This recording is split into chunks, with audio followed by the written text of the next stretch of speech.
Bună seara! Bună seara! Care este talentul dumneavoastră?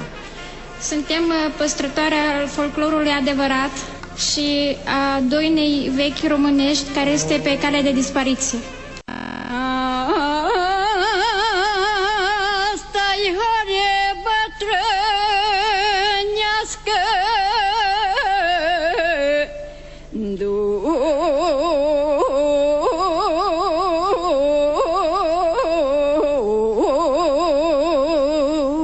nu-i copilă să horească și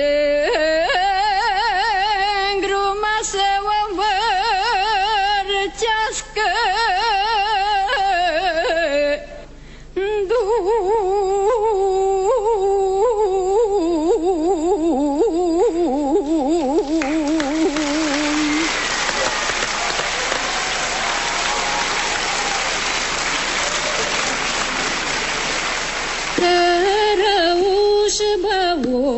Tajin, e mânească iașălim, da mânească mai tare, ai lai lai lai lai lai la, să ajună și cu sare, ai la da da la da da da la, tărăușu băutațin, e mânească iașălin, ai la mânească mai tare, ai la la da da da la da la da la, să ajungem în sacu sare, ai la da la la la la la la. Mulțumim! Dragile noastre, ne bucurăm foarte mult că ne-ați arătat acest obicei de nuntă, cred că este unul dintre cele mai frumoase. Mă bucur foarte mult că ați venit să ne arătați această mică parte din folclorul nostru. Și noi suntem îndrăgostite de vocea dumneavoastră atunci când cântați muzică populară. Mulțumesc din suflet, mulțumesc! Eu zic că în epoca asta în care totul înseamnă megabiți, Wi-Fi, electro, avem nevoie de un moment din ăsta. Vocea voastră sună cu adevărat special, adică nu mi-a fost dat să aud până acum asemenea interpretare. Ceea ce arată că, uite, mi-e străină latura asta și e păcat și vreau să vă mulțumesc că mi-ați făcut-o cunoscută. Eu vă spun da din toată inima. Vă mulțumesc! Răspunsul meu este da, cu admirație. Andy. Susțin total demersul celor două doamne. Da. Felicitări, mergeți în etapa următoare. Mulțumesc, Doamne ajută! Doamne ajută!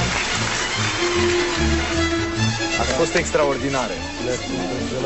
Foarte bine, dar eu supărată că sunt bătrână și aș vrea să fiu mai tânără să pot și înainta.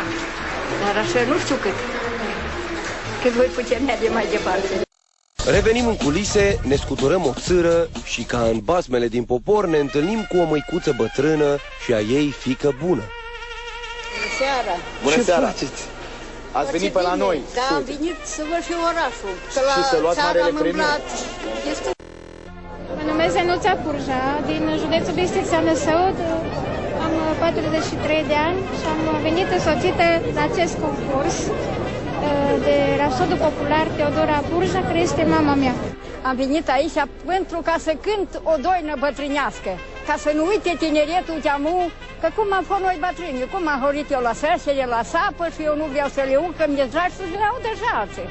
Noi vă mulțumim că ați venit, vă așteptăm pe scenă și vă ținem pumni. Haideți!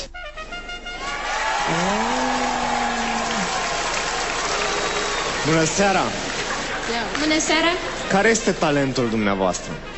Suntem păstrătoare al folclorului adevărat și a doinei vechi românești care este pe cale de dispariție. No, asta e foarte bine. Avem nevoie de așa ceva. E foarte bine că se păstrează, sper că nu e foarte bine că e doina pe cale de dispariție. Da, că se păstrează. E foarte, foarte bine ceea ce faceți. Și am să vă rog, înainte să trecem mai departe, să ne spuneți puțin ce este cu costumele? Deci eu mă îmbrac în costum dacic, așa cum este și mama mea îmbrăcat acum. Ce vechime are costumul? Peste 100 de ani. Wow! Îți dai seama? Bun, și în această seară... În această seară am venit cu un fragment din Obicei de nuntă și cu horile vechi cu noduri. Horea cu noduri este un stil de interpretare foarte vechi, vine pe vremea iobăgiei, când biciul asupritorului cădeau iobagilor pe spate, iobagii nu igneau, ci cântau și durerea în cântec se transforma în noduri. Am văzut că acest stil se pierde și de când am început să cânt, am urmărit întotdeauna să aduc în atenție acest folclor vechi, străvechi, care a intrat anul acesta în patrimoniul UNESCO. Este o valoare a românilor și este păcat să se piardă.